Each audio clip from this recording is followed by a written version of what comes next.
Compassion is not being nice. In fact, compassion is fierce. It can be ruthless at times. It is the part of you that is required to call out a friend when they're drinking too much. It is the part of you required to call yourself out when you're not living up to your potential, when you know you have more in the bank and you're just not living up to who the man you can be. It's the part of you that will be the light in the darkness, that will call forward that which is necessary to call forward. Compassion is a virtue required to be an unbreakable man. In fact, it's one of the 5 key virtues of being an unbreakable man. When you live with compassion, you recognize it's not just being sympathetic and it's not being empathetic, but rather it's this sort of middle ground that can call people out when they need to. It's understanding setting boundaries. It's understanding your connection to the world. It's knowing that you can be the man, fiercely, in love, without being a pushover. Compassion is hard to live with at times, but it is required if you want to be the man you want to be. In today's conversation with Laura Jack, author of The Compassion Code, we sit down and we discuss all the nuances of setting boundaries, of understanding compassion, even understanding empathy and sympathy. It's a wide-ranging conversation. I even share some personal details about my own life, so you can dive into that and enjoy the entire expression and experience that I am experiencing, and I share very vulnerably with the audience and yourself. So I hope that you will get something out of it so that you can show up in the world as a better version of yourself. Now, as always, before we dive into today's episode, we do have an opportunity coming up in July 6th through the 9th. We are hosting our next 3-day initiatory rite of passage called the Unbreakable Man experience. This experience is a powerful, powerful practice to dive deeper into yourself. It is what I call a rite of passage. It will push you to your limits. It will get you outside of your comfort zone. It is designed to do that, to push you and challenge you mentally, physically, emotionally, and spiritually. It is there to help unlock your potential so that you can be the man you want to be and live your purpose. If you are interested in signing up for the Unbreakable Man experience, and not just interested, when you know you are interested, you are called. You are fully called in your heart center. You know it's like a part of your soul is calling you to be a better man. Then apply, click the link in the description below and apply, and we'll hop on a call and we'll ensure that you are a right fit for this experience. Now, again, it is a challenge. It will be there to guide you, to push you, and to help you be the man you want to be. And as always, enjoy today's episode with Laura Jack, author of The Compassion Code. Let's go. What is up, beautiful humans? This is Dr. Dave Cahotis. I am on a mission to forge strong, heart-centered, and purpose-driven men. And this podcast is here to help you stop managing your problems and start breaking free of stress, limiting beliefs, and excuses that stop you from executing at your fullest potential, living with passion, and being the man you want to be. So let's go.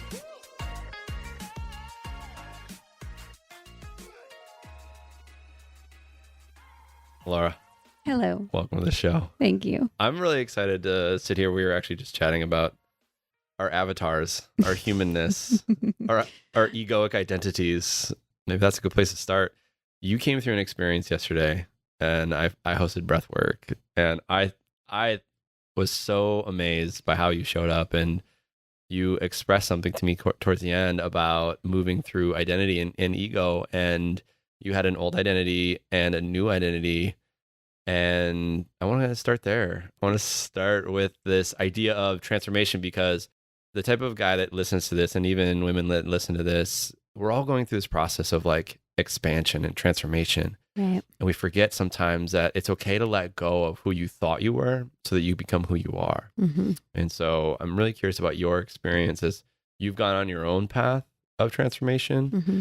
and sort of the things that you found have been very difficult. The things that you found are really the thing that guide you into the next step. And what keeps calling you forward? It's interesting because I've always been a personal growth junkie. Mm, Like as long as I could remember, I was yeah. always like whatever my current fascination was. Yeah. It started with health for me. Yeah. And it really came from me being uncomfortable in my own skin. Mm, And so I was like, I was always the person reading the trashy magazines in the checkout line at the grocery store, being like, lose 20 pounds in 3 days or whatever. Being like, oh, I should do that. And I was super fit and thin. So it was like totally just a not accurate depiction of myself. yeah. Right. But that's kind of what a lot of people, women, men, humans go through, especially in our society, is just having body dysmorphia, not really knowing what it is that we look like and thinking that we need to change. Right. Yeah. So that's kind of how my personal growth journey began, was like being kind of obsessed with like health Yeah. and nutrition. And what I realized, I went through a program called I became a health coach through Institute for Integrative Nutrition years Okay. ago now. And I realized like, oh, I actually wasn't healthy at all. I was like fake healthy, like Splenda and Mm, Diet Coke healthy, yeah. you know, That like, that aspartame kind of healthy. right. I was like, oh shit, I actually don't know much about, like, I didn't grow up.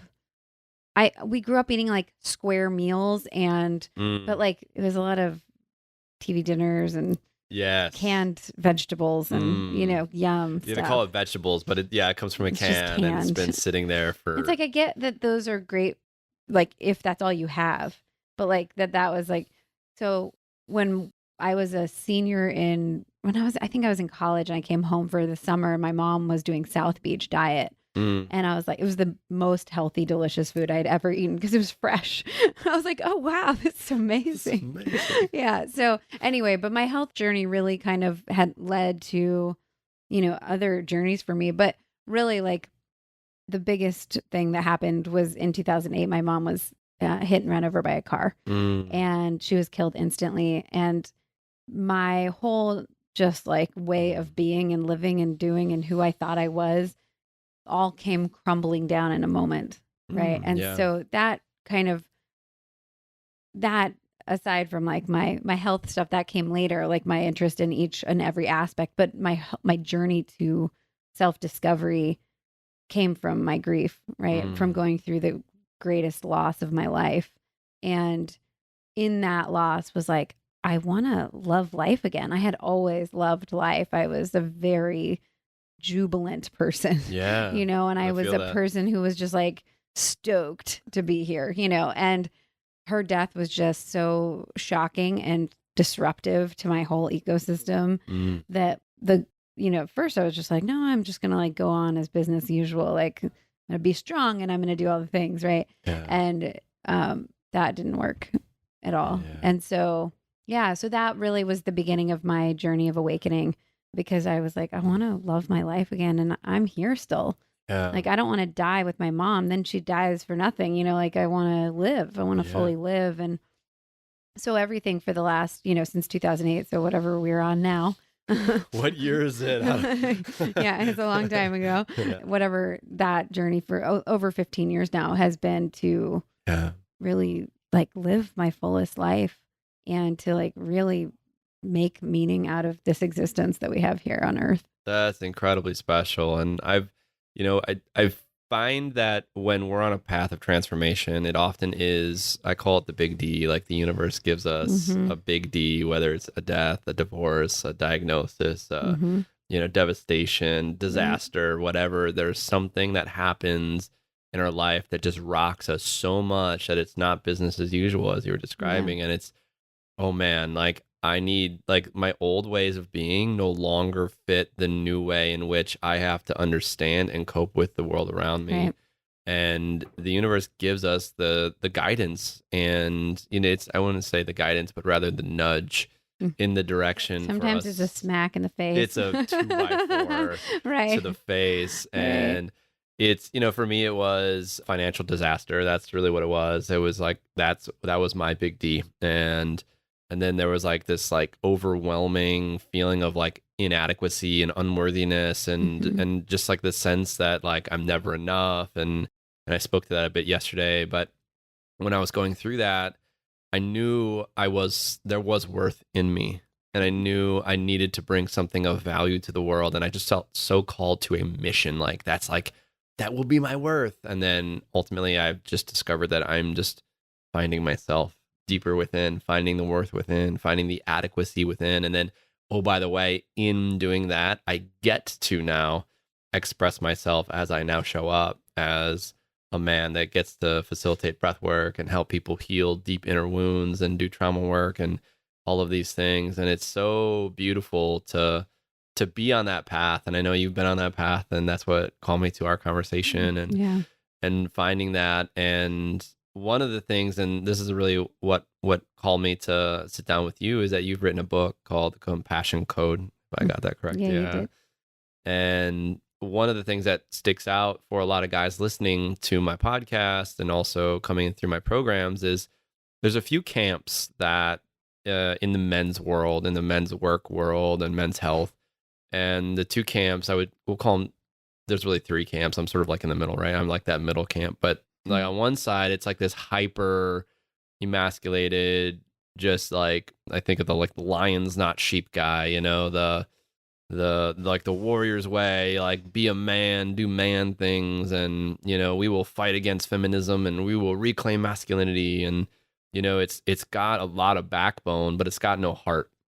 And then on the other side, I've been in these circles with men, and we're in our heart space and we're opening up, and I'm like, there's no balls here, man. There's no oomph. There's no backbone to it. Chutzpah. I like that. I like that word. Chutzpah. There's no like warriorness to it, because there's a balance. And I really wanted to bring that to this space. And I wasn't even able to articulate it until somebody said it to me, and they were comparing me to another men's program that they had already gone through. And I was like, well, what about mine did, called you to mine? And he literally just said the word compassion. And I'm like, oh, that's really interesting. I'd never even considered that men need both strength and compassion. Well, compassion actually has a lot of strength. So we'll go there. So I'm excited to tap into that. And I do agree with you 100%. And, I don't want to jump ahead, but in that, I understood that we do need to be both heart-centered, but also have the backbone, have the mission, have the knowing that we are going in the right direction, so that we can both be the man we want to be, as men, as, people that are listening, because it's called the Unbreakable Man, right? And also having the strength and the assertiveness and the knowing that we can enforce and set boundaries and doing the work necessary. And so let's just start with compassion. I mean, just like the idea of compassion. Yeah. Like, what is that? I like to define it, because it actually is really misunderstood and confusing for most people. Absolutely. Let's start people there. Are like, what is compassion even? Yes. Right? Like, what does it mean? Yeah. So, I would say that I have a really delicate balance between, like, I'm very feminine in many ways, but I also I own my own business, and I am really assertive and confident, and I have a lot of like what would be considered traditionally masculine qualities, but like in this like package of like this hyper feminine, like loving, compassionate person, flowing, right? Even the earrings, like my purple flowing feather earrings, right? And that's like, for me, I call it fierce compassion, because it really is about compassion for yourself first. So compassion actually means relating kindly to yourself and others during times of like strife, basically during your big D, right? Especially during those moments. But I would say, like, I would even expand that to like during times of change and challenge, right? Because change can be really uncomfortable, even if it's like changing jobs. Like, that could be exciting, and it can also be really uncomfortable, which we can talk about grief in a second. But compassion is really relating kindly to yourself and others during those times. And so self-compassion is actually an imperative part of compassion, right? Because if you are giving compassion to others, so like a lot of times when I'm talking to a room and I say, like, how many of you consider yourselves compassionate? Like, how many of you think of yourselves as being compassionate people? And because I do so much work in like school districts and hospitals and nonprofits, like most people are like, yeah, me. Like, that's part of the problem, absolutely, right? They're like, I'm an empath or whatever. Like, that's not the problem. Right. And then I ask, okay, put your hands down. How many of you are kind to yourself on a regular basis? Yeah. guess what? The like number of hands goes down by like 98%. Yes. There's usually like out of 100 people in a room, there might be 2 to 3 maybe who raise their hand. And usually it's a half hand, right? It's like, I don't know, kind of, I think so. Or like there might be like a 75-year-old grandma in there who's like, yeah, I got this, whatever. But the majority of people are really like hard on themselves. Yeah. And so if we like, I always say like, if you're like charging the card, like you're giving the compassion out using your charge card, right? But you're not putting any money back in the bank of you. Yes. Then that's going to lead to depletion and exhaustion and burnout and resentment eventually. Yeah. Right. So like if I'm giving compassion all the time, if I'm kind and thoughtful and whatever to everyone but myself, Yes. then I'm eventually going to be completely burnt out and eventually disconnected because I can't handle it anymore. Yes. Right. So that's really the shadow side of compassion. Yeah. Is compassion without self-compassion. Yeah. So to be fiercely compassionate actually sometimes means that you have to take care of this person first. Yeah. Right. And putting that fierce boundary, being like, the most compassionate thing here is for me to take care of myself. Absolutely. Right. So that is really where, and I think that takes a tremendous amount of strength and courage to have a fierce boundary, even when it's kind. Yeah. Boundaries require kindness too. You can't just be an asshole about it. Yeah, absolutely. Like, so, it's like, okay, if I can be both kind and fierce, then that is like the ultimate balance between the feminine and masculine energies. Yeah. And I don't think that men need the warrior energy, just like women do. There's some badass women out in this world. Yeah. Not necessarily even just in the toxic patriarchal masculine style of like wearing the pants and doing the thing and aggressive. Like not even that, like just like super capable, fierce women who would protect their young or like, their partners or, run a successful business or whatever. And like all of those people need gentle, tenderness, both for themselves and other people. Yeah. So to me, that's like where we strike the balance is like fierce compassion. Yeah, I love that. And I heard the term the other day, ruthless compassion is similar. And it's kind of that vibe of like, I will do what is necessary for you and myself. And it's, we've worked in a plant medicine called ayahuasca, and she's ruthlessly compassionate. It's like, don't fuck with me, and she kind of brings that vibe. And when the men are in my container, it's sort of the same thing. It's I make sure that there are standards, and then they know that these are the boundaries. Right.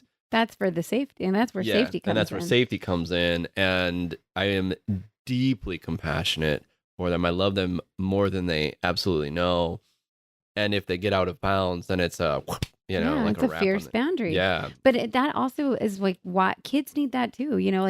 Kids need to know where the end of where they're always pushing to find the edge. Yes. And so like the most compassionate thing to do for our kids is to keep the boundary firm so they aren't like, oh, wait, but this boundary moves. Yeah. Right. Kids are always, just like adults, we're always pushing to find the edge. I had a boyfriend in college who I was always like, will he still love me if I do this?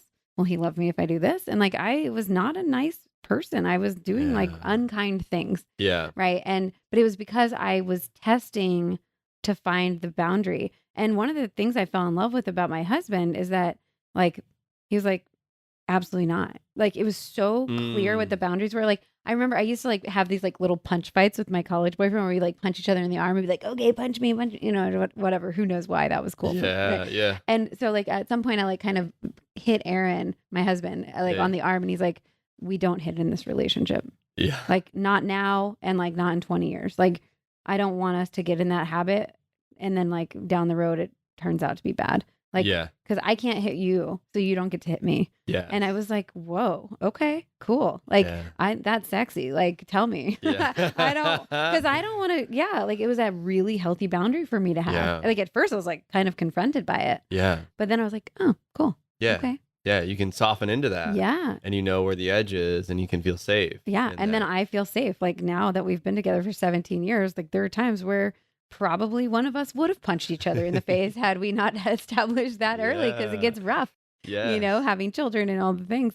There's hard moments where it's like, thank God we have that really firm boundary, right? So, and you have to create that. And and you mentioned this, and I stepped into one of your online classes once, and you had this really great analogy, and I want to talk about this here in a second, because a lot of times people are a little bit confused about compassion because there's sort of like this arc, and you kind of use the analogy of there's sympathy on one side, there's empathy on the other side, and there's compassion in the middle. And compassion, and the way I describe it, and I was always using being an empathetic witness, but your definition of empathy was clean enough that I started to use the word compassionate witness now. And I really enjoy that because I was sort of assuming it was like one and the same, but I really enjoyed the clean definition. So yeah, talk to me about that. So, and I can share with you, so you can have in the show notes, but I have what I created was a compassion bell curve. So like in the middle, so those of you who know what a bell curve looks like, the standard deviation, right? So in the middle is the compassion, right? So it's like relating kindly. And then to the right is empathy. And empathy is feeling with someone. So like a lot of people who are empaths, and a lot of times we find these people in helping professions, right? They feel so intimately, so intensely sometimes. Like somebody else is crying, they're crying. Somebody else is in pain, they're in pain, right? Like you watch a commercial and the person's crying in the commercial and you're crying, and so like that is like a visible version of empathy, right? Yes. And I've always been a very empathic man. Right. And it actually was, I don't want to say detrimental, but it was detrimental because in a warrior sense, I was not able to, like I had to shut that part of me off, but I was still very empathic. Right. And so like I went the exact opposite way, which is... Well, and that's why we have to learn how to harness the empathy. Right. It's like how to harness the empathy, and that requires boundaries. Right. So empathy. So when we lean away from compassion, so we're on the empathy side of the bell curve. On the other side of empathy is burnout.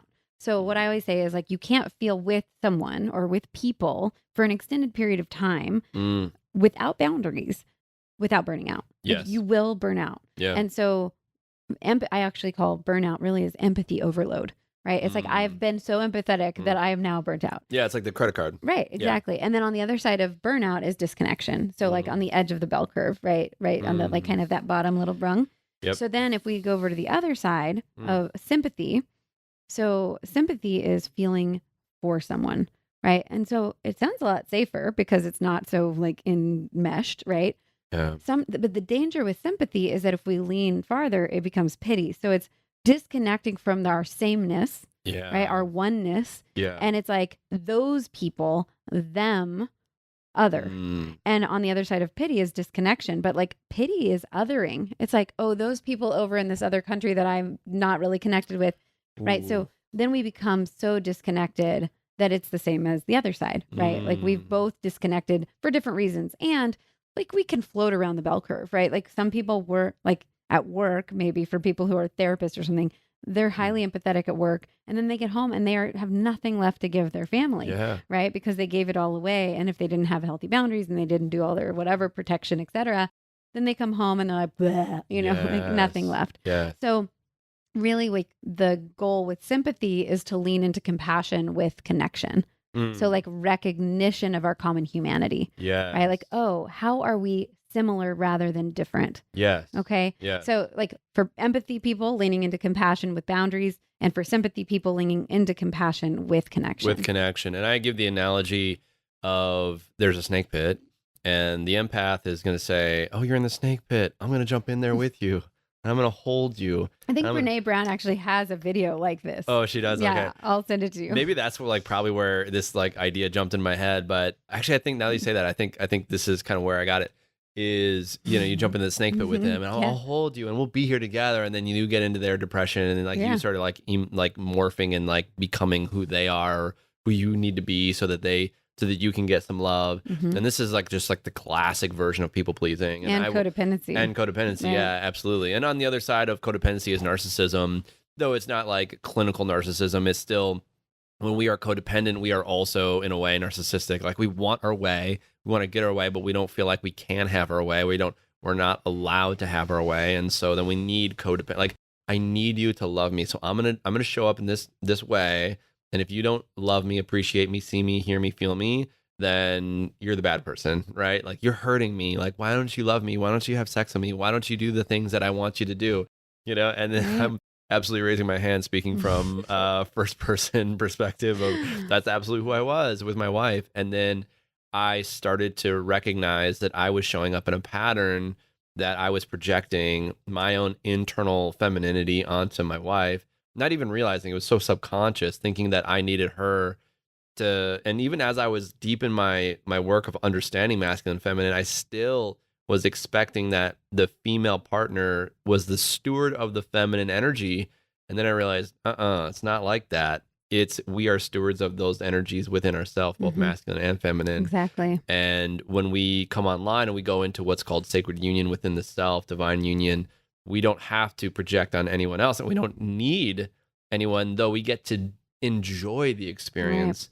Right. And we get to be each other's teachers and partners, enjoyment, like the joy and pleasure of life. Absolutely. Without it being like, you have to complete me. Absolutely. And it's so much different. And so, like you were mentioning on the other side of the bell curve being sympathy, and I have definitely noticed that in my relating with my wife and with others, and even as you were speaking about sympathy as a thing, I have absolutely seen myself. It's sort of like, again, there's the snake pit, and you look down and you're like, oh, that sucks. I got work to do. I'm going to go over here. I got my own problems. And I now understand the way you described it. And this is why I love your definitions, because it's like, it's really clean. It's crisp. I was doing that for many communities in the United States, the gay community, the Black community, communities that I don't understand. And I'm like, oh, there's riots going on in Minneapolis, like for George Floyd, right? And I'm like, I experienced that, but I didn't feel that. I didn't stop. I didn't understand what the Black community is going through. And so I just said, I'm just going to go about my way. And now I understand, like, using your definition, leaning in with the common humanity. We're all humans. We're all going through our experience, our expression. And I have come online now to understand, like, the way I explain when things start to come out, when you feel oppressed and things are happening and you're like, no more, right? Like what's going on in Iran right now with the women. They're like, no more. Like, I will be a woman. I will be who I am. And it's coming out in fire. It's coming out in riots. And people are like risking their life, literally giving their lives in this context so that they can express themselves. And I'm recognizing that, in the definition of what you call compassion, it requires an incredible amount of courage to be compassionate, because if you're on the one side of empathy, you have to set clear boundaries. You have to know that these boundaries are very, very clear.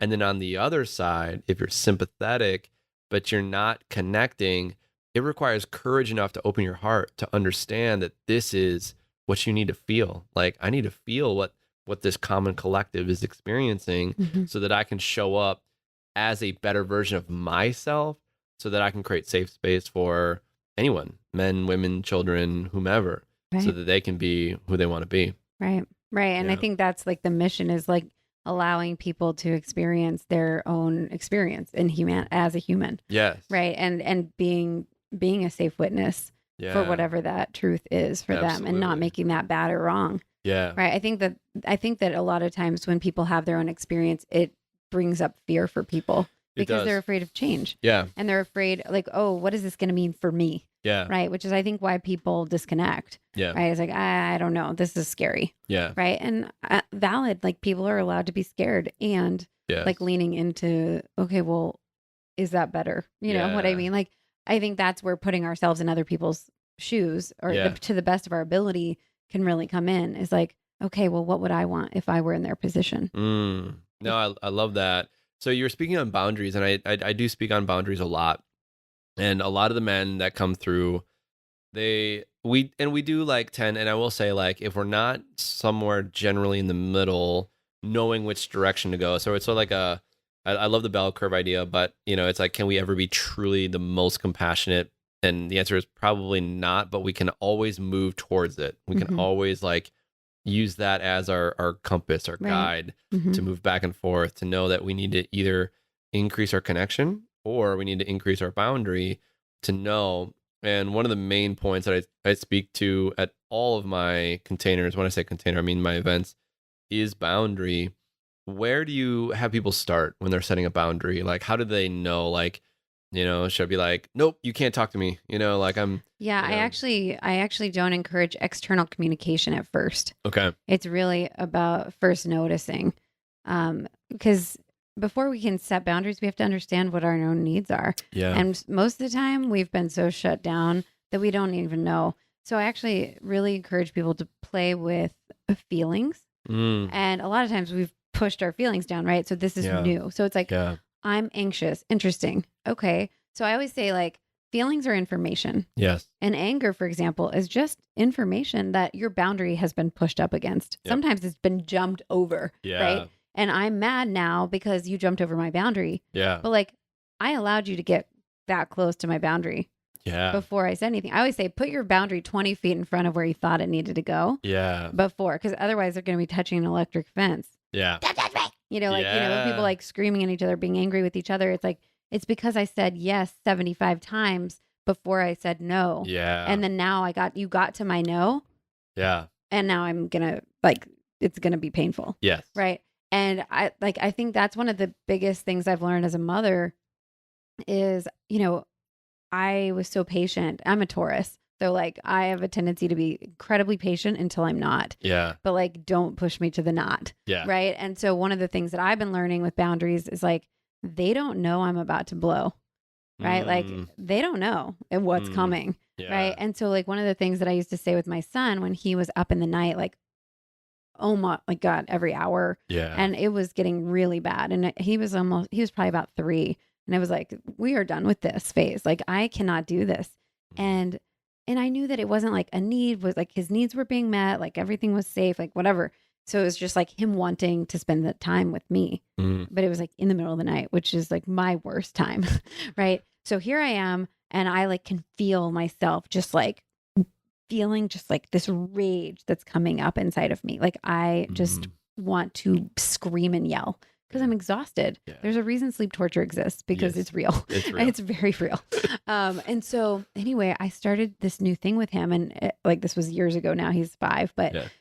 I'd say, hey, Kai, I feel monster mommy coming and I don't want her to show up. Do you want her to show up? And he'd be like, no. Because like there was times like where I would be like, Kai, I just need to sleep. You know, where I'd like kind of lose my patience and just, you know, kind of shakily, like angry, like not on his body, but like he could see my like physical anger. Yeah. Or like upset. Yeah. And I'd be like, Kai, I feel monster mommy coming, because that was me giving him a 20-foot boundary to my electric fence. Yeah. Right. And being like, it's coming. Yeah. Do you want that? And he's like, no. Yeah. Cool. Me neither. Yeah. So go to sleep. Like, let's do this. Like rest. Yeah. And let's play in the morning. Okay. And honestly, like it all changed. Like we completely shifted the connection. Yeah. Because I was able to put the boundary up earlier. Yes. Right. And it was, now I started he's like been a great practice for me, because then I started doing that in other relationships. Like I am noticing in myself that I'm a little upset, and I feel like, especially with my partner, right? Like I think I need to take a few minutes to myself just to like kind of reflect on what it is that I'm trying to say before I say something that isn't nice or isn't true. Yeah. Right. Or both. Yeah. Right. So I've been working on like, I'm noticing inside myself. Like, so the first step before I make the boundary externally is to just start noticing my feelings. And then being like, okay, this anger is telling me something. Not like, oh God, why am I such an angry person? Like, oh, anger is a gift that is like showing up on my doorstep to tell me that something's wrong. Yes. That I don't like this. Or anxiety is here to tell me that I am worried about something. Yeah. Or underneath that worry is sadness. Or, you know, whatever it is, like fear. So I would say the first step in boundaries is to start noticing your feelings and letting them be information. Like talk about making it practical and not like too scary, right? Like these feelings are just something that we're going to look at. Like we're going to be like, oh, sad. Okay, cool. You identified sad. If you need like there's all sorts of handouts online that give you all the feelings. Like what are they? Like, what am I feeling? A lot of people don't even know how they feel. I agree. And that's what one of the practices that we did yesterday was just, I call it truth be told. I like that. We're just going to say 3 truths just to kind of get your brain looking into, okay, what is true here? Because a lot of times we will even sort of cater to the group around us to kind of fit in so as to feel some sense of acceptance. And I say, we don't want to scare people. Yeah, we don't want to scare people. Like if you're feeling absolute despair, you know, like one of the gals was so open that she was able to share that. And that was beautiful. And And so you have to tell the truth. Like you have to tell the truth. And if you don't, you can't move from there. Mm-mm. And so one of the first practices I bring everybody through, whether it's male or female containers, is truth be told, because we're just going to tune in. What is the truth? And I love what you're describing because it's very similar to what I say. It's like when your boundary is already there. Like you already know what your boundary is. You're just not aware of when it's actually being crossed until you realize when it's being crossed. That's when the rage comes out. That's when you want to ruminate, you want to run, you want to do something it's like a trigger response that you want to either get away from the situation. Things are either too close or you're just not getting your needs met. And I'll bring guys through a practice and I'll like have them identify what physically needs to happen, like what objectively needs to happen in order for them to be who they want to be. We go through a very specific order. And then I say, how many of you guys are holding boundaries around these things? They've already identified exactly what they want. And everybody, without a doubt, like nobody can raise their hand and say that I'm enforcing boundaries because they don't feel worthy of experiencing what they want. And then it kind of cracks open a whole nother element of like, oh, well, we're not going after what we want because we don't feel worth. And so that's where we're going to go. Like now we got to start pulling that stuff out. Like, hey, why do we not feel worthy of holding that boundary? And I know for a lot of men who, especially if they're in the people pleasing, that they're looking to gain access to, and for men, I will say in general, it's around physical sex. It's around like feeling that physical appreciation and also getting verbal appreciation from their wife, that they want to be seen and appreciated for the work, right? Like for fixing and doing. And like, I went out there and I clubbed the animal and I brought it home for the fire. And like, it's very primal, right? Totally. We just want to be like seen in our work. And when they're in this pattern of abandonment, or they feel that they cannot be just who they are as a whole being, they still project and they still look to, okay, I need this, I need that, I need to experience some type of appreciation so that I can feel seen, I can feel loved. And so, yeah, I definitely see that as you already know your boundary, right? Well, like boundaries also like can feel scary because it could be like, what if I put up a boundary and I lose love? yeah, Right? Like that's a big thing for people. It's like, what if I upset someone? Mm-hmm. And so then what if they have their feelings and I don't know how to deal with them? So I think part of why people avoid, there's so much conflict avoidance is because we're so afraid that other people will have a reaction to our boundary. Right. So and I'll just share from like Aaron's parents, Aaron's mom, particularly my husband, my mother-in-law, which I call my mother-in-law because I love her so much. Yeah. She has taught me so much about boundaries. She has learned the hard way probably throughout her life how to have them. And she's a great person for me to practice with because she knows about them and understands them and puts them down herself. And sometimes they're really upsetting. And then I have to deal with that. Right. And so like we moved up to Seattle after our daughter was born. She was just about to be 2. And like his parents had kind of like coaxed us up there, like, hey, we'll help you. You can live with us for free and all this stuff. And when we got there, his mom was like, I'm realizing I'm kind of a nights and weekends grandma. I'm not like a watch your kid during the day kind of grandma. Yeah. And I was like devastated because we just moved across the country and I had a job and like working. And I was like, wait, how are we supposed to do this then?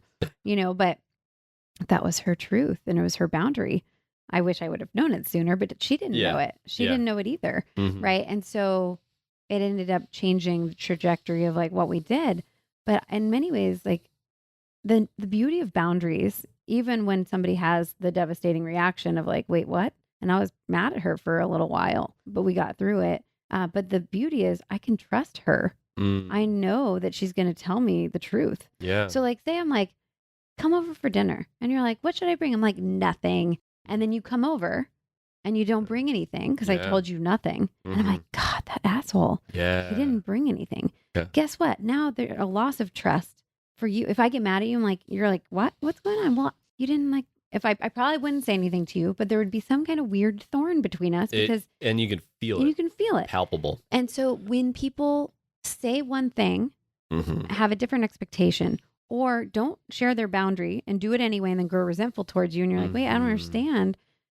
it becomes harder to trust them. Yeah. So boundaries are actually a beautiful trust building tool. Mm-hmm. And you can even say, so when you do start putting the boundaries out there verbally, you can say like, hey, this is really hard for me to tell you. Mm-hmm.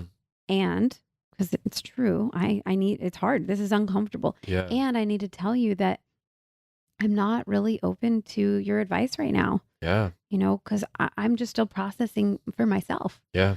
And that might hurt that person's feeling. Like, I don't want to hurt your feelings. And I'm sorry in advance if I do. Yeah. Right. And I have to tell you because this is like my truth. And I'm so sorry if it's uncomfortable. Right. Yeah. And most likely they'll be like, oh, I'm sorry, and it may be a little awkward. Mm-hmm.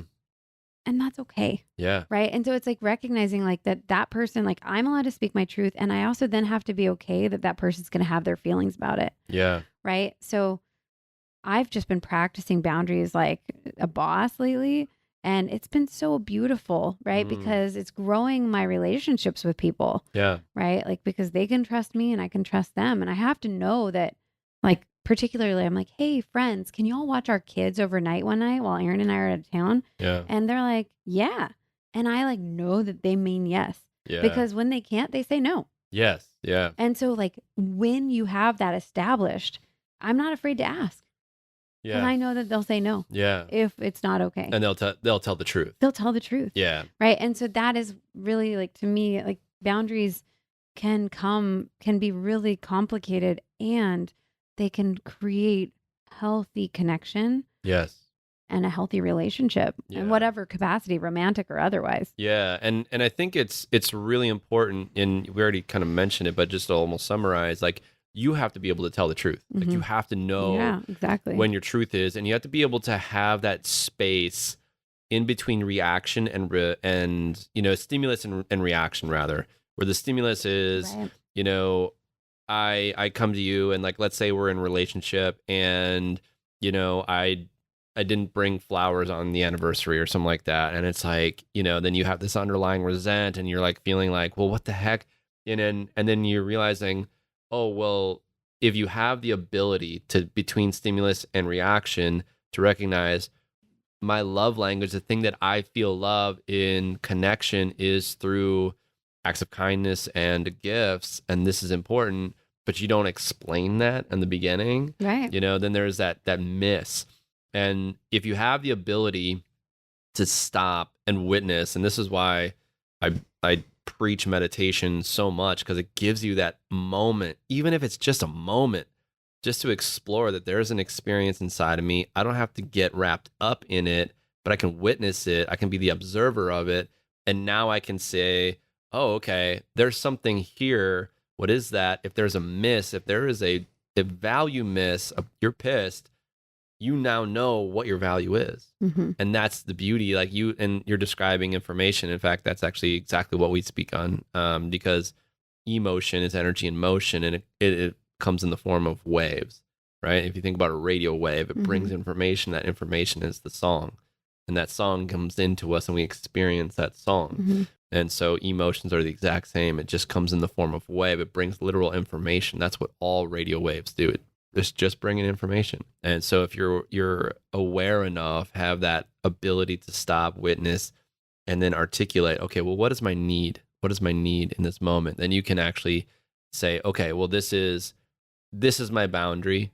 And you can then create I don't want to say a barrier, but, like, you can enforce that that's my boundary, and know that whatever happens, and be okay with what the other person, which also requires you do some deep inner work and healing, maybe that sense of abandonment, that sense of worthiness, that sense of rejection, whatever is there for you, so that you can expand your boundary, which does lead me to my next question. And this is really interesting, that I'm in a situation with my wife, and I'll just share this because, I won't go into too much detail, but I know her boundary, and I also know my truth.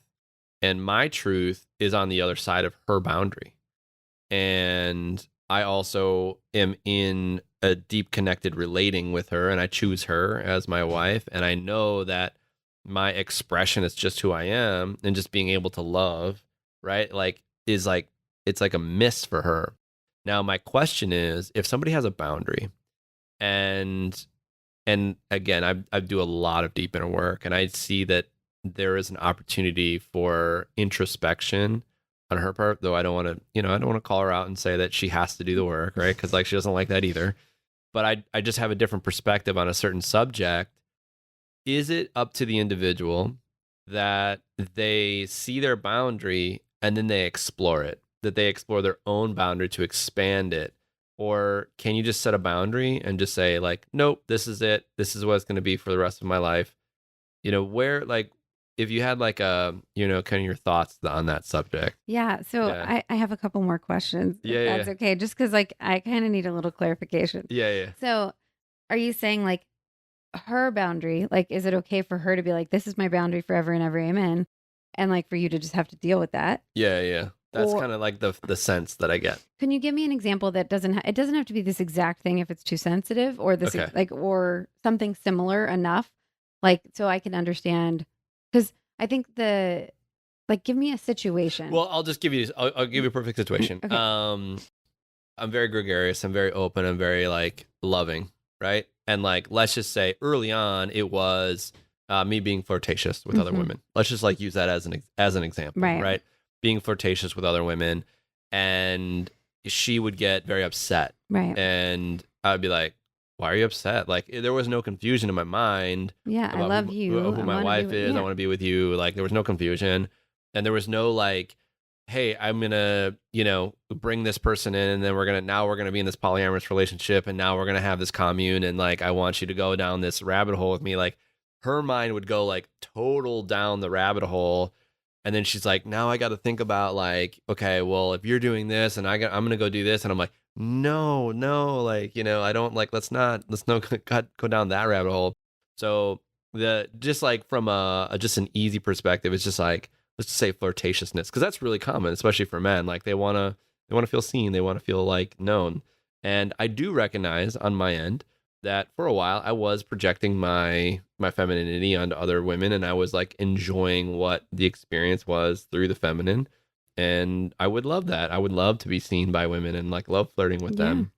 And so for my wife, that was very much a boundary miss, Mhm. because she wanted to feel safe. I Yeah. understand this now, right? She wanted to feel safe. She wanted to Right. feel seen. She wanted to feel stable Mhm. in our connection, so that there wasn't any indication that Day was going to have leaky energy, is the best way to describe it. Yeah. Yeah. That she could feel safe and she could soften into her own vessel.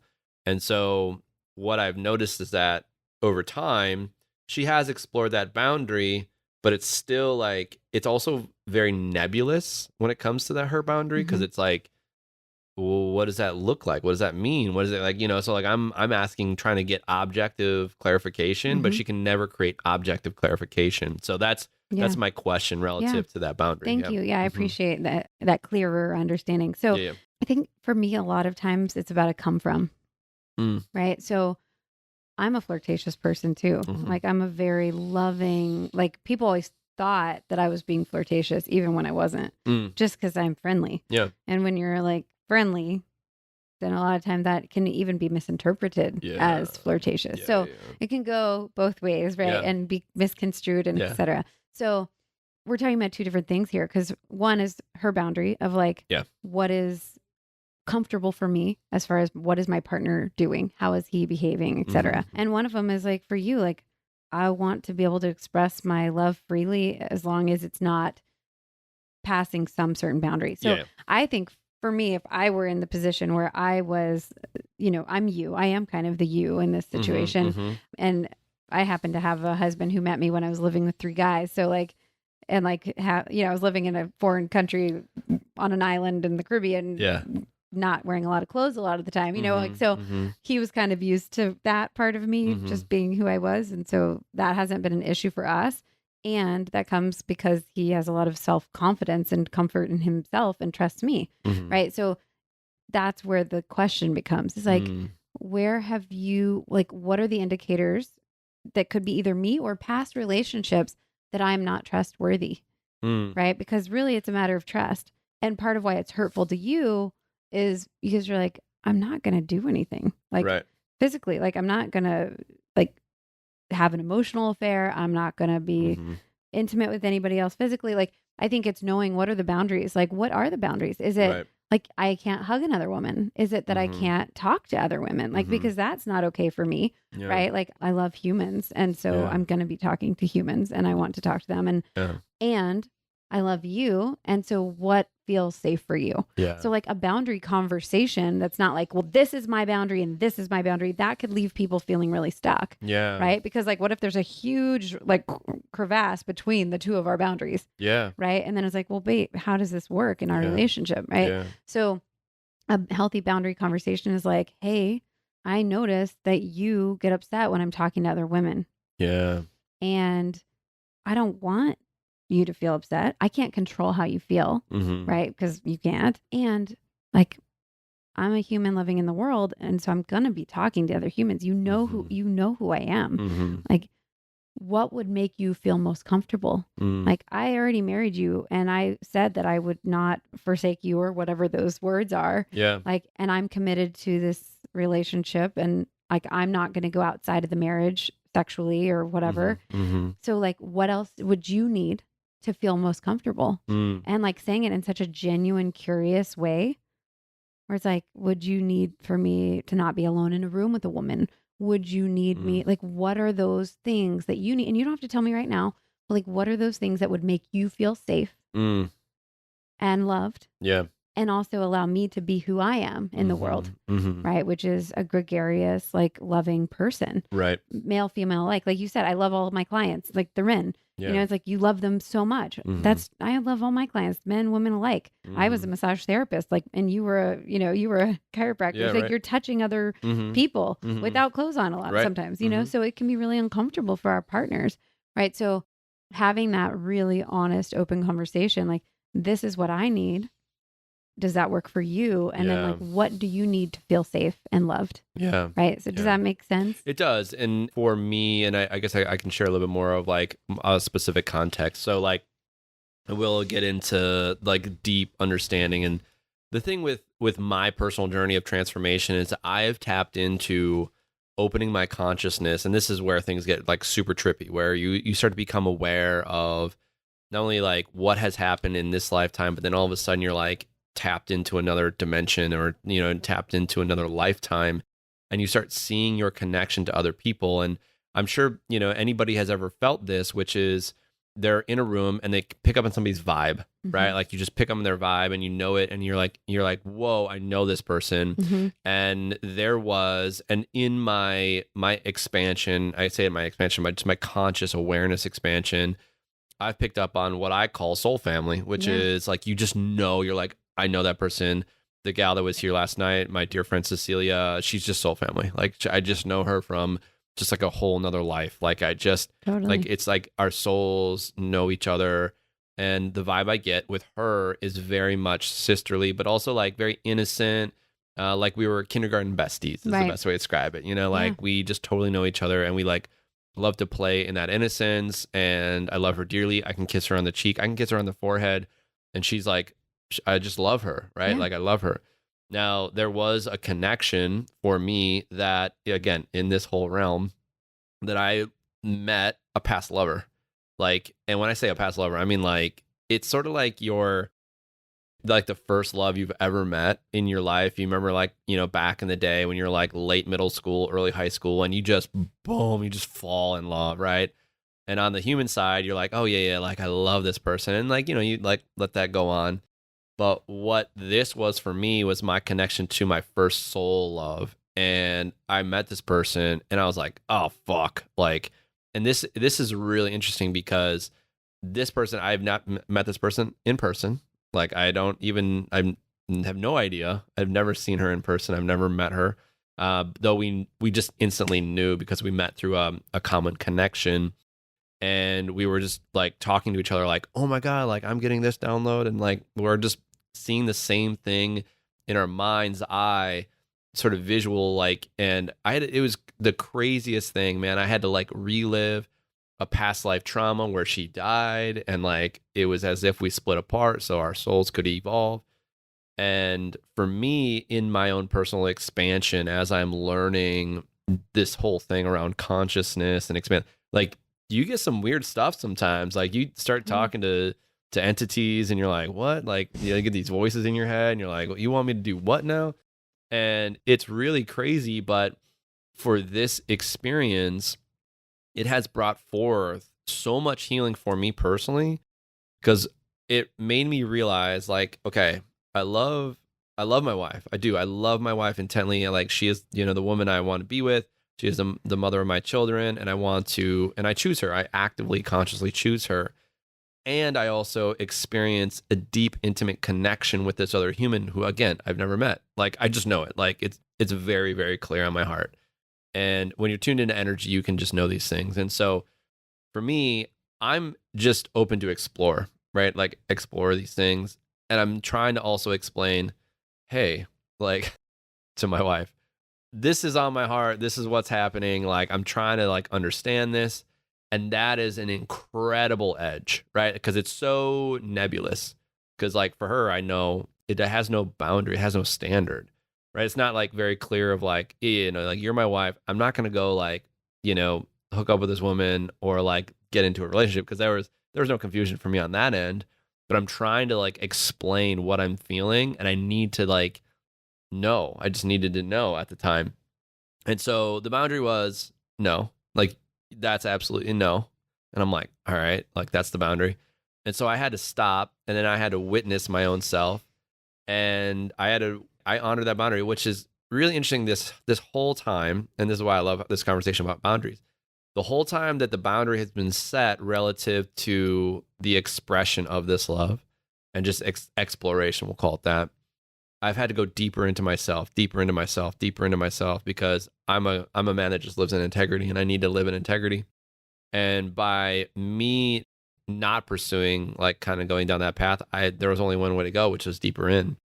And by going deeper in meditations and doing my own breath work and doing my own ceremonies, I've discovered that I was still projecting love through another. I was still looking for another to give me the love and the depth of divine union that I was craving within myself. And I was able to finally, like, rip through all the layers, grieve all of the ancestral pain within me to finally get to that place of, like, yeah, like, now I know who I am. I am whole. I am a sovereign man, and sovereign being in the masculine and feminine sense. I am balanced. I am healed. And I needed this other individual to come into my world to then push my wife to then say, no, that's not okay, to then force me. It's almost like this mirror, like this, like, reflection of light that balances off a mirror that pushes back into me, that, like, I need to go deeper within. And so that was kind of a long story for, obviously more specifics to relative to boundaries. Well, and I would just love to just say that, kind of like Aaron telling me that I can't hit him. Yeah. Right? It's like, huh, what? Yeah. And then I was like, oh, okay. Yeah. So, like, sometimes other people's boundaries, like your wife being like, hard no, was actually exactly what you needed to go deeper into yourself. Yeah. Right? And so sometimes we don't understand until we understand. Yeah. And then it's like, oh, that's why. Yeah. Right? And so that person that showed up, like, still had like, it represented the value that you needed. And then your wife in this life, this experience that you're having now, was here to be like, no. Yeah. And not no because you're a bad person. You're bad or anything. Yeah. But no, because you need, like, if you think about it from a soul contract perspective. Yeah. Right? Your wife had this soul contract written out being like, there will be a time where this, and you're going to help me no matter what, no matter how uncomfortable, to find the divinity within myself, the union between me and myself. Yeah. And she signed it and you signed it, and then it showed up in a weird way. Yeah. That was uncomfortable. But, like, that to me is you getting exactly what you needed. And I do think about this other soul that's involved, and, like, though my wife and her have never communicated directly, it's as if they're, like, so similar too, which is really interesting about this whole thing. where there was like this contract that we all signed, and it was like, all right, that we're all teaching each other. And I really think it's just really teaching my wife and I, because like, it's not like, here's the thing too with this whole experience. It's not like I've actually reached out to this woman and said, I want to explore this. What do you feel? Like, I don't like go there, because I still live in integrity of the boundary itself. Like, I haven't emotionally gone into this process where it's like, hey, let's like, let's talk about this. Let's like really open this up. We both feel it. Like, it's very clear. It's very like absolute, like without a shadow of a doubt, like this is truth for both of us. And yet my communication with her is still very much on a professional and friendly level, where it's not, there's no like, there was no confusion early on. And then all of a sudden my wife said no. And then there was confusion, and then I'm like, why am I confused all of a sudden? What do I need? What do I need here?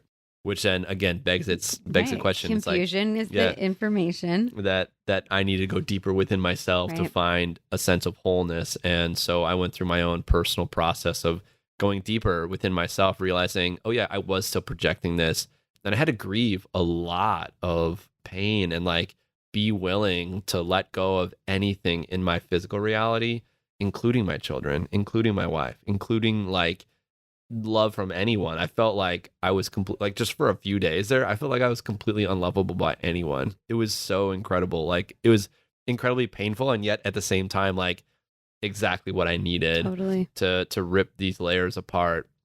And so, that we're still at this place of no boundary was truly crossed. And so I can communicate this with true integrity. And yet there's this sense, and there's this felt sense from her, and I can feel it, where it's a loss of trust, a loss of connection. And because, when you're in a relationship, you just know when there's like that feeling. And so I know that for anyone listening, it's like, you're going to go through it, right? You're going to go through your hard times. And so that's where we're at. We're at this like kind of edge. And well, I think that it's recognition that these cracks, that Japanese, can't remember what it's called, but where the bowl breaks and they mend it with gold.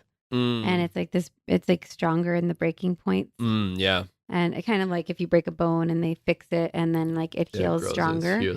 And so I think that, what you guys are going through, because of your ability to communicate with each other and to feel into each other and to like trust that you're openly and honestly communicating, like, this can be a point of healing 100% and growth, right? Like, just like my mom dying, it's like the moments of breakage are kind of the moments of like the catalysts, right? And so this has the ability to help you and your wife go deeper, right? And it's so interesting. I took this dream workshop like 20 years ago. It was amazing.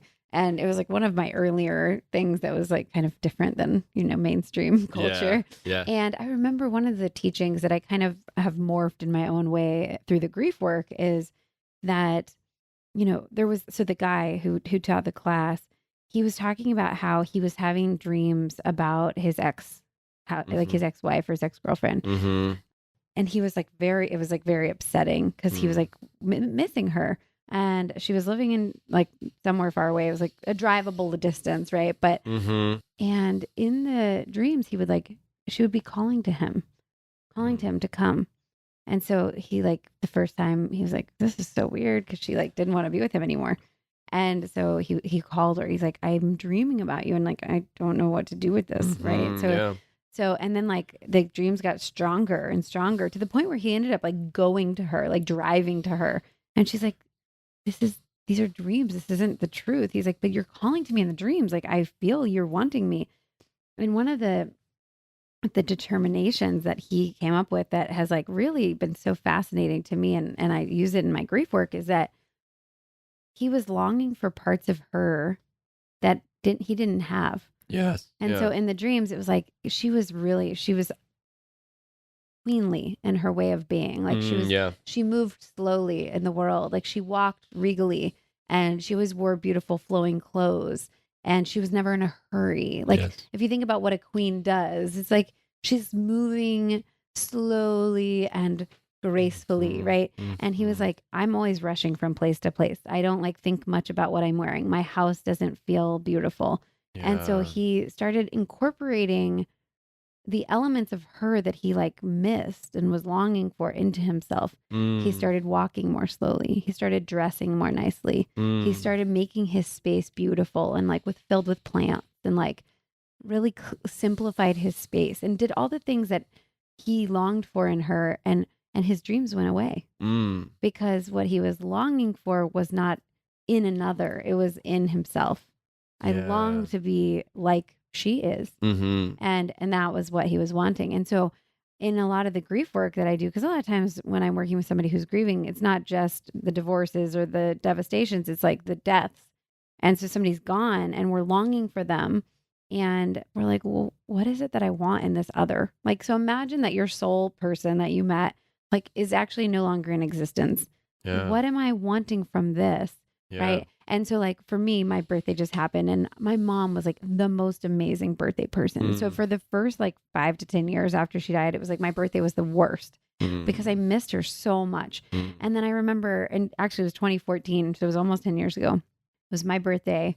I was pregnant with my daughter, and I was like, what would my mom do if she were here? She would make this day really special. So I'm going to make this day really special. So I started doing like these massive self-care days for my birthday, like where I'd like get a massage and a manicure and a pedicure and like go see a friend and like go get a tea and do all the things that I wanted, like get chocolate covered strawberries and like just indulge myself with care.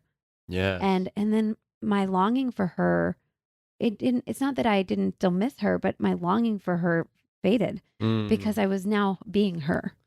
That is really, I love everything you just described because it is very similar to my experience because I did go deeper within and I thought, and I'll give an example. Like you gave me the example yesterday that you were during breath work. We had a ceremony and I facilitated and you were crying, but you weren't sad necessarily. You were being cried. That's what I kind of described it as. And it was like, exactly. And when I came into connection with this other woman, it wasn't as if I was not looking for any of this. It was just like all of a sudden, boom, came on me. And it was like I was being loved. But like I was, and not by loved by another, but like it was like love was moving through me unlike I've ever experienced. And I'm like, what is this? This is what? And then, I really sat with that. And I even went to some of my shaman friends and I'm like, hey, this is my experience. What am I supposed to learn here? And I knew that there was a lesson because these sensations were unlike anything I've ever experienced. It was a true divine whole love. And I cannot even describe it. It's sort of like when a circle like has a half and the other half comes together and it creates this puzzle piece. And then there was this energy of movement of love through my heart center. And I was like, this is dope. This is amazing. I love this. Right. And also all the while I'm, like I wasn't confused because I was still very much like in my power and I knew it. And then when I would try to explain this to my wife, she was so triggered by it that I became confused by it. Like, I'm like, but I don't understand. Like, this is divine whole love. And she's like, I can understand now. Like, she was just scared. She was scared. Yeah, absolutely. She didn't want to lose you. Absolutely. Like, yeah. It's fear of loss. Absolutely. Right? Like, what if you go down this path and then you never come back? Right.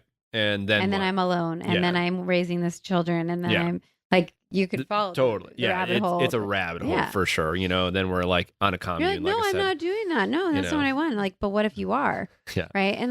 And the fear of loss is very real. Yes. Those feelings are super real. And like, even when we feel completely secure in ourselves, the fear of losing a loved one is scary, even to death. Like, that's why we fear our kids running into the street. Yeah. Right. It's like, what if I lost you? Yeah. Would I ever recover from that? Right. Right. Like, would I be okay? Yeah. And then so like her having that fear makes total sense. It absolutely makes total sense. I mean, and she was absolutely right in her knowing that's what she experienced. And so this is why there's no wrongness about any of this.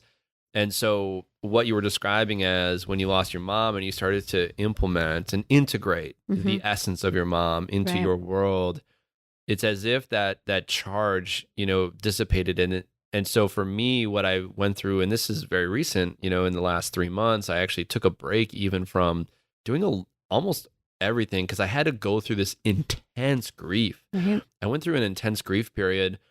And I felt, again, like going back into depression, it was like weird. It was like, my mental health for many, many years, few years now, has been so good that I've been just super on top of it. Like, absolutely, I know exactly who I am. And I went back into this period where I had to go back into the dark night. And I was realizing that and what you were describing, that the representation that I needed through this other individual, whether it's just a physical avatar of this energy itself, is what I needed, which is divine love and divine union of myself. And where I was my perspective of another is divine union, I was like, is this my soulmate? And what the fuck am I supposed to do? Like, it became, in a way, for a moment, confusing, but I had to tell the truth. So I had to start there. I had to tell the truth. And that was hard. Like, fuck, I love this person. What the fuck? Like, what is happening? Yeah. And then I had to reckon with that. I had to process that, and then be willing and open on my fucking knees to allow whatever the universe is going to teach me. And is it going to cost me my wife? Is it going to cost me my family? Is it going to cost me my children? Is it going to cost me my house? Is it going to cost me all of everything I've built? And that was the moment I was put on my knees. And then I realized, like, after I went through that grief, because, you and I kind of know how to do the work, which is the only way out is through. The only way out is through. And I had to go deeper into the grief. And I was like turning like a kamikaze pilot, man, like turning right into it, falling into that grief, and it cracked me open. Mm-hmm. And what I discovered is that I was able to now express my own divine union within myself. Mm-hmm. And I didn't know that was literally a thing. You hear of divine union, and I always thought that was, when you find your soulmate, someone else outside of you, that's what it is. It has nothing to do with that. I was able to now articulate and integrate the feminine elements within my psyche and the masculine, and neither one of them was bigger or smaller. Neither one of them was like superior or inferior. They were absolutely parallel, in balance, totally, like in harmony. Mm-hmm. And that process, again, it cracked me open, unlike I've ever experienced. But I needed this other person in my world to come in. And again, I've never met this person, but I just know. Like, it's just like a no. And you also needed your partner to say no. Yeah, correct. Because had you explored that, you would still be in a longing or reaching for something that isn't you. Exactly. Yeah, it would still be in that realm of projection, mm-hmm. that there's something outside of me that's going to give me what I seek, which is wholeness. Well, Eckhart Tolle, chapter 9 of Power of Now. Oh, even chapter 9. Yeah, okay. I've been You're like you, just like in it right now with him. Like, it takes so long for me to read any of his stuff because it's so dense. But yeah, it's all about like the enlightened relationship, and it's really about like not needing anything from anybody. Yeah, but really just being in yourself, and then like being in presence with other. Mm-hmm. Right, and like that is. It's like he said, all the drama and all that stuff, that's all ego.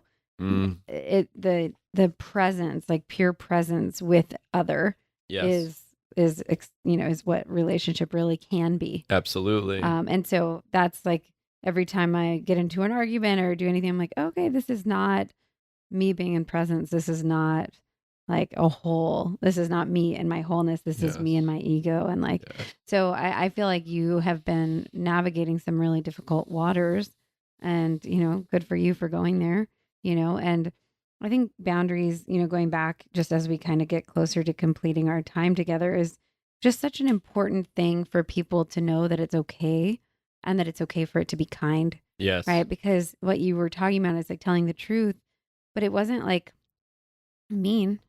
Right. It was kind and loving. Yeah.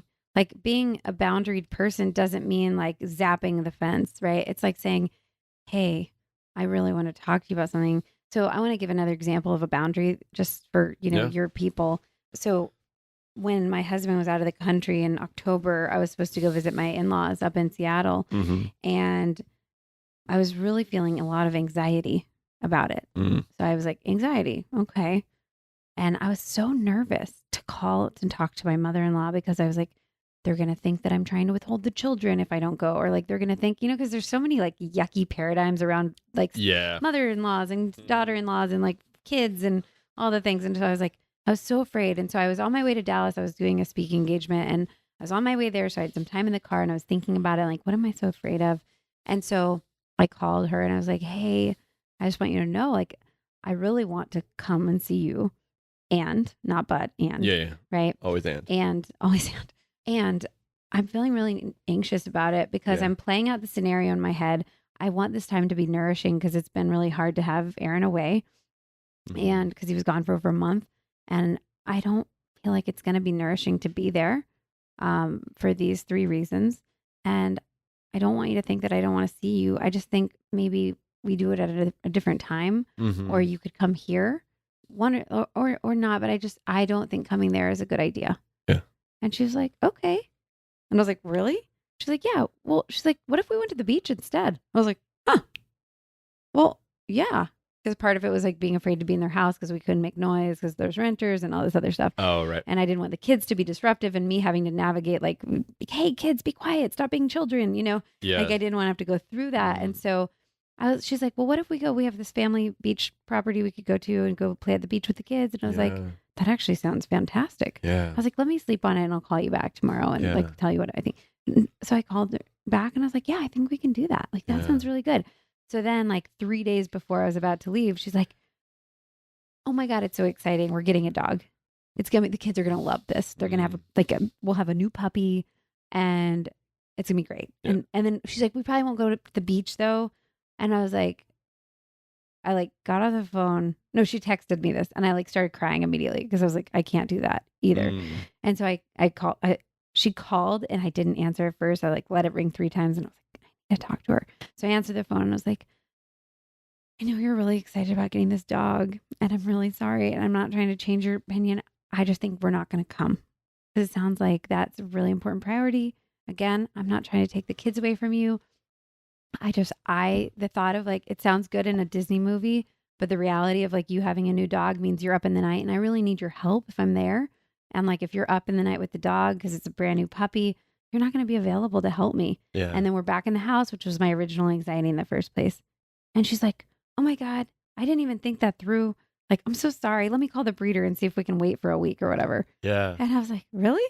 Like, so all of a sudden, like, I'm being kind and loving and honest. And I'm also like willing to be like, I just can't. Right. And again, she was a great person to practice with because she's so good at her own boundaries. She's so thoughtful and like we're good communicators together. So anyway, she waited a week. They found another solution. We got to go to the beach. It ended up being a great week. But it all was because like through my fear, I was able to be honest and kind. That's powerful. And yeah, that kind of comes full circle. And I think about my situation. It's like, if I wasn't compassionate with myself, if I didn't really love myself, I would have had this experience come online and I would have either really shut down and gotten pissed at my wife for not letting me do what I want to do, which without even communicating, right? And I wouldn't have been able to communicate. I wouldn't have come from a place of true compassion for my wife because I was also not living in my truth. And so I had to speak my truth and then create boundaries around that because I knew for me, if I don't live in my truth, I'm not living in integrity. And so there was like this interesting rub between our 2 boundaries, which was very interesting. That's where the murky waters were. Right. And I was coming from a place of love, being like, hey, listen, this is my experience. I'm just trying to explain what I'm experiencing. This doesn't mean anything, even though I tried to go down this conversation and it would get so triggered that I wouldn't be able to like explain the entire situation. Yeah. And then it would be very difficult. But now I'm seeing, when you have compassion for yourself, you know your truth and you live in integrity with that, you are able to freely set boundaries and have clarity around that and not be an asshole about it. Right. You can just be like, hey, listen, this is my truth. This is what my experience is. Let's that like, and this is what's been really beautiful with my wife because she's an incredible human. She is so kind. Obviously, you met her yesterday and you kind of feel her energy. She's she's tender. She's awesome. She's such a like her love is very tender. And so we've been able to step with each other and like we're just getting to like a little step. And then all the while, I'm absolutely honoring her boundary. Like I know what her boundaries are. Like I'm like even though they're not like clearly written out in an objective form of like, you will not speak to these people. You know, it's like, and by the way, that would be too much for me. I'd be like, no, like I'm going to speak to whoever I want. I'm going to honor your boundary, but I'm going to be able to set my own. But all the while, we've been able to take just one step at a time and just explore this edge of, well, what is coming up for me? What is being shown? What do I need to see? What do I need to feel? And for me, it's been such an initiatory rite of passage deeper into my own being of finding that divine union within myself and coming full circle into how you were describing integrating the essence of your mom and you know, that story you had with one of your teachers about his ex. It's very fascinating that is exactly what I was seeking, which is there was a projection outside of me that I was thinking I needed to achieve from something outside of me, but the whole universe is happening within me, and I know that. And now I know. Okay, sit with that. And now I know. And now I know. Shit. Yeah, once you know, then it's like the gift and the curse. Now you know, and so that's it. That was incredible conversation around compassion and empathy. Thank you for that share. Yeah, and for letting me share too. Yeah, thank you. Is there anything else that is on your heart that you want to express? And I think I just want to remind these lovely humans, whoever is listening, to just make sure that you are kind to yourself. Yeah. Right. The toughest voice is usually the one inside of our own head. Always. And, you know, one of my favorite authors is Byron Katie, and she wrote a book called Loving What Is. I think it's a great resource. And she always suggests asking the 4 questions. The first one, is it true? The second one is, can I be 100% sure that it's true? And who am I when I believe that thought? Ooh. Who am I when I believe that thought? And who would I be without that thought? So when I'm experiencing a feeling of like, God, I'm such a fuck up or whatever. Yeah. Is it true? Yeah. Can I be 100% sure that it's true? Yes. No. Yeah. Right. Who am I when I believe that thought? Well, I feel like shit. I'm sad. I'm disappointed. I hate myself. Who would I be if I could never think that thought again? It's like, oh, I'd be happy. I'd be free. Right. And so, and her work goes deeper than that, but those 4 questions are so great. And I've seen people have them tattooed. Like, is it true? Right. Like, is it true? Like, and so, because how do we find our way to truth is by asking ourselves, like, are the things that are even going on inside of our own heads truth? Yeah. Right. Because sometimes they're not. And like a lot of times. Sometimes, all the time. It's so often, it's particularly when it's self-deprecating. Yeah. Right. Right. It's like, so my encouragement for anyone listening is just be gentle with yourself, that you can do anything and that you can be anyone you want. And when possible, which is always possible, be kind. Yes. Always be kind. That's a good place for us to put a period on the end of the sentence. I love that. Where can everyone find you and reach out and buy your book? At Laura Jack Coaching is my Instagram handle, and probably just my website, thecompassioncodeacademy.com is where they can find me doing all the things. You can find my book there. You can find all the fun things that I like to do. Yeah. My real specialty is communicating with compassion. That's and beautiful. So it's teaching people how to say the hard things, work through and talk through those difficult things. Yeah. So that's beautiful. And just to give you more love, after initially meeting you, I knew I just loved you very much. And I have implemented into the Unbreakable Man 2 of the virtues that are on there are courage and compassion now. Beautiful. And so we added those. That was an ad after my interaction with you. That's amazing. Thank you for sharing. Yeah. You never know what the ripple effects are of our love that we share in the world. And it's vast. Yeah. And so it's fun to hear that the people who you're helping and influencing for good and for health and for wellness are, from even just little ripples of love that I got to share with you. That's beautiful. Thank you. Wonderful. Thank you guys so much for listening. Yeah, thank you. And we'll see you in the next episode. Thanks for listening to this episode of the Unbreakable Man podcast. If you found this episode valuable, then go ahead and leave a 5-star review explaining how this podcast has helped you so more people can find it. If you want to be a part of the Brotherhood, then click the link in the description below. You can also check out the Unbreakable Man experience if you're ready to face a deeper challenge and change your life for the better in just 3 days. All right, guys. Thanks again for listening. I appreciate you. And as always, stay unbreakable.